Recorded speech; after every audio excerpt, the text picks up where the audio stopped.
Yo, what's going on, guys? It's Dean McCauley coming with another video. Today we got some more VGC 17 battles here on the battle spot. Still using the same Porygon 2 Tapu Lele Trick Room team that I've been using. I've been some interesting battles. I've learned a little bit about the Trick Room meta. I mean, in VGC 16, there wasn't much, or there was a lot of Trick Room going on, but the winning teams didn't really utilize Trick Room that much. So it's been interesting seeing how Trick Room works out in this meta. I did a team with another Trick Room user, Rangaroo, and it was a little bit different just because Rangaroo is good because of his move Instruct. So here I guess I could have taken advantage of Instruct. I mean, you can always take advantage of Instruct, but not as much as with Torkoal. So it's been interesting. It's been interesting to see some, I don't know if they're meta changes or people just trying out new stuff or what, but we got a little bit more of that today. My first opponent here had a team of Tapu Lele, Pheromosa, Alolan Muck, Gyarados, Garchomp, and Kartana. So a little bit different there with the Pheromosa and the Gyarados as well. So Gyarados does well against my team, mainly against Mudsdale and Marowak, but I don't have an electric type Pokemon. I have two electric users, Tapu Lele and Porygon. From my last upload, I saw that Pheromosa could carry a potential Z Crystal, fighting Z Crystal, and go for the all-out pummeling, so I have to keep my eyes out for that. So Tapu Lele is good here. It's good against the Pheromosa, which is a big threat. I don't have much to fight back with, and it's also good against that Garchomp. The Marowak can be good here for the Kartana, and just to get some damage off.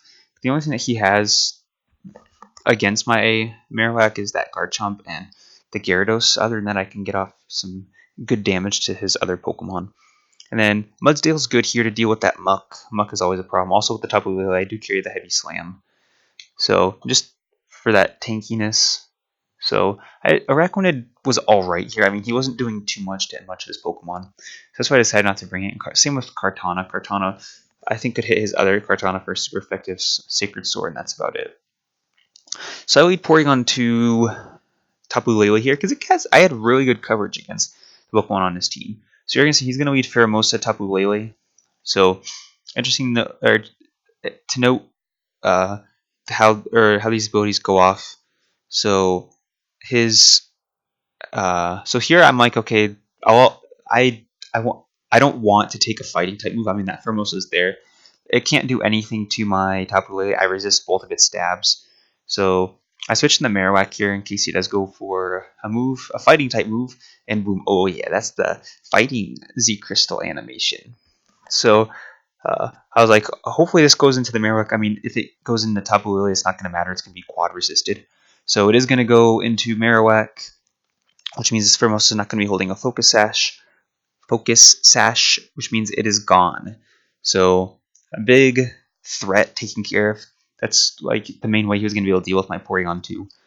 So with it was a good lead by him. It's just I already had prior experience. It could carry the fighting Z Crystal. So I just got it out of there. So he brings in his Marowak, or excuse me, his Gyarados, which is going to threaten my Marowak.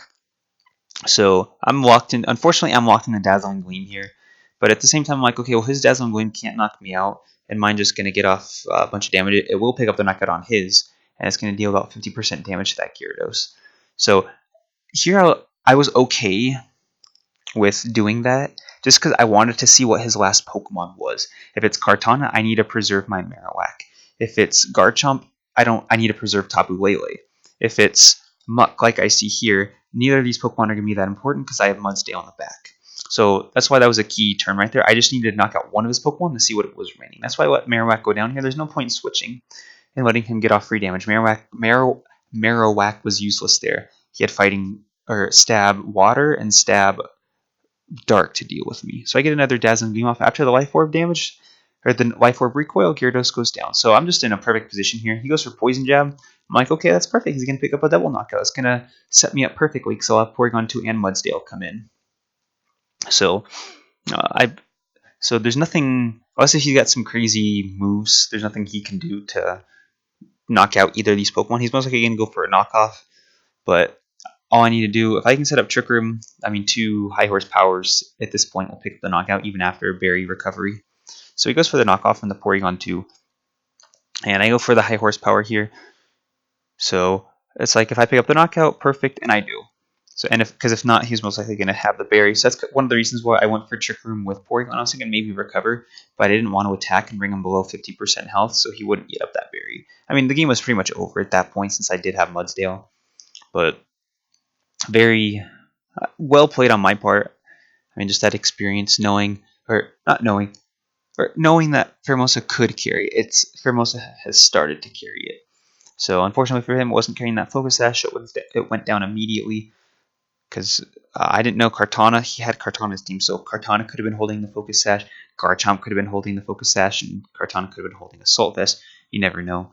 But I feel like I played that really well. Just trying to figure out what that last Pokemon was to know what Pokemon I had to keep alive, so I didn't have to switch in and out, take out, or let him get free damage off and everything. So I feel like I played that one pretty well.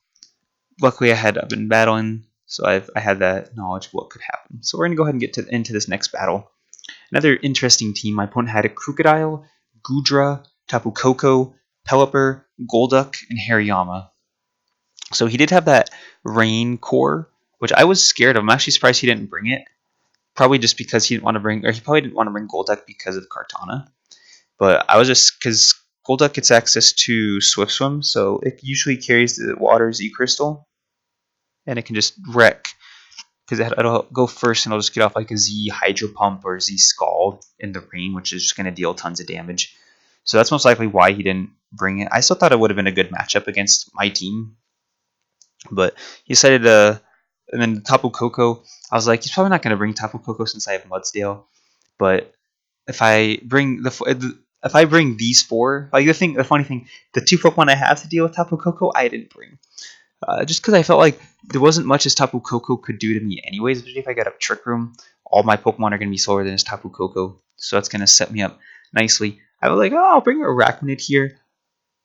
He's not really going to get too much off, but the thing, I didn't want to bring Marowak with the rain, and I didn't want to bring Mudsdale because of the rain either. I mean, water. That's like I said, I wasn't expecting him to bring Tapu Koko. I was expecting him to bring Golduck instead of Tapu Koko.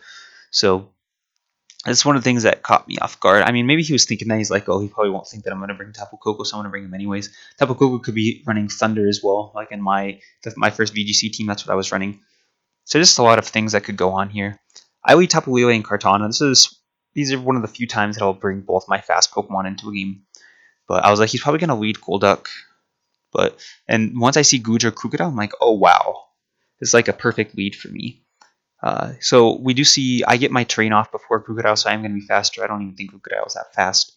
But a Dazzling Gleam here is just going to deal tons of damage. So I protect here with Kartana because I don't know what moveset this Goodra could be running. Like, for example, I don't even know if I don't think he has his will list, but something like a Flamethrower or a Fire Blast. So I just go for the safe Dazzling Gleam. Super effective damage on both his Pokemon. I'm like, holy moly, that's a lot of damage to that Goodra. And we get a crit, so crit I get mattering depending on the damage roll, because without that crit, I think it would not have been a 2-hit KO. But so he's gonna switch out into the Goodra, or excuse me, switch out the Goodra into the Tapu Koko.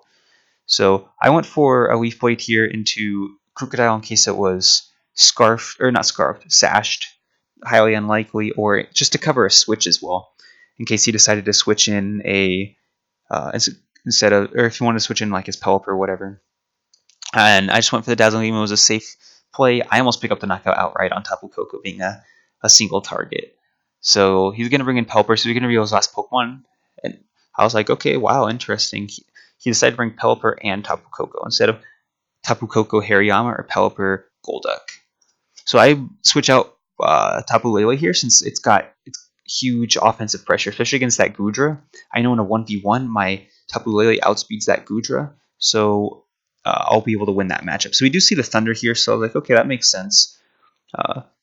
A thing was like a Z Crystal was scaring me, but he ends up showing Life Orb and not getting knocked out to Life Orb recoil. I'm like, okay, that's perfect. I went for Smart Strike into the Tapu Koko just because I didn't want to risk a miss. Obviously, the better play the only way I would have missed is if he had Bright Powder, but So I mean, if I went for a Leaf Blade, I probably would have picked up the knockout on Pelipper as well. Since well, maybe not, because I didn't do half his health, but I would have been neutral. So he's gonna bring in the Goodra here, and I decided I'm gonna preserve Kartana here just in case, or since I know Kartana is the fastest Pokemon out of everything he has left, so I can bring it in and pick up the knockout. So Araquanid here is not important. So that's why I decided to switch it in. And yeah, he tries to pick up the knockout on Porygon 2 with Sludge Bomb. I mean, he probably, well, I don't know.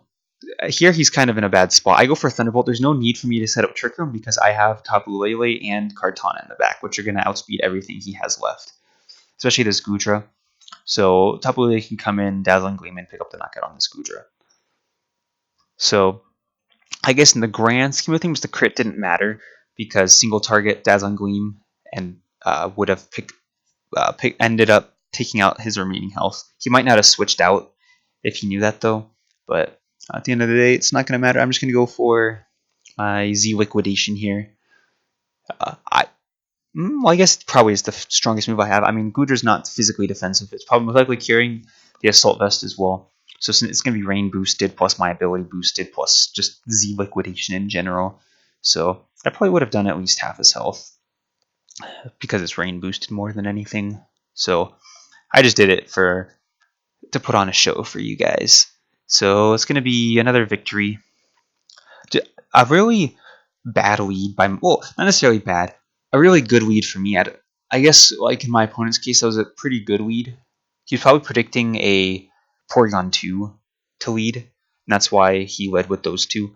But I was just surprised he didn't bring the Golduck. He's probably just scared of the Kartana. So maybe that's probably why he was probably predicting like a Kartana lead. And that's, I mean, if I didn't think he was going to have Flamethrower and I didn't protect, then he would have picked up. Well, he wouldn't have picked up a knockout because it would have brought me down to my Sash, but it still would have done tons of damage to my Kartana. So that's probably what he thought I was going to lead with, and I did lead with it, but he probably wasn't predicting the Tapu Lele lead, or he didn't think about it. But I'm not going to complain. A nice, easy victory. And don't go away. I got one more battle for you guys. This one's going to be a short one just to teach you guys a little bit. But very simple. This is a team I've seen quite a bit. It's going to be Smeargle, Eevee, Espeon, Tapu Fini, Clefairy, and Crocodile. So you see the Eevee there, and you know that they're going to be having the Eevee Z Crystal. And then you see Smeargle and Clefairy, and you're like, oh, redirection, whole bunch of cheese, a whole bunch of everything. And I've only seen, or not only, on every team I've seen, I guess they always run Tapu Fini for whatever reason. I guess just because it's naturally bulky, I guess. I don't know why. But what they're going to do is they're going to go for the EVZ Crystal and then a Psych Up with their Pokemon. So the thing is Eevee can protect and, like, for example, if he has Eevee and Espeon out, Eevee can protect and Espeon can go for Psych Up on Eevee. So that's one thing you have to be careful of, is you got to know that they're going to go for the Psych Up and he's going to protect the Eevee. So the best thing here is huge burst damage, mainly in spread moves, because like I said, Clefairy can carry Follow Me, and so can Smeargle. So the only Pokemon I have with a spread move is Tapu Lele. Fortunately, it is carrying Choice Specs, so that's definitely something I want to lead with. So that even if he goes for a Follow Me or any sort of misdirection, it'll still hit the Eevee. So Trick Room here, like after I knock out the Eevee, and as long as he doesn't get any Psych Ups, then Trick Room here is pretty much going to sweep. But I was actually predicting an Eevee Clefairy lead instead of Eevee Smeargle, because Clefairy is going to be a little bit bulkier, but he's probably like, well, he probably thought that, or he might even know the calc. I have no idea what the calc is. He might know that a Smart Strike can one-shot Clefairy. So Smeargle's obviously going to be holding the Sash. Clefairy's going to be holding the Eviolite. But I go for a Smart Strike, or excuse me, a Sacred Sword into Eevee, which gets misdirected, and a Dazzling Gleam.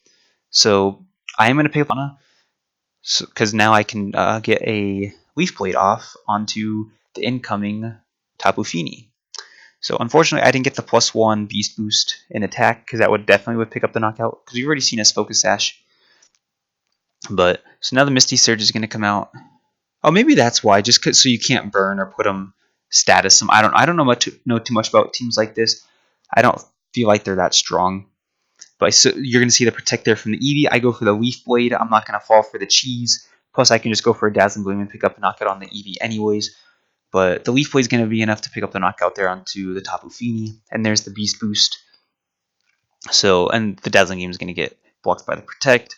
But at this point, it's pretty much over. And gonna, because now he can't protect the Eevee again. The Espeon's going to come in and he's going to forfeit.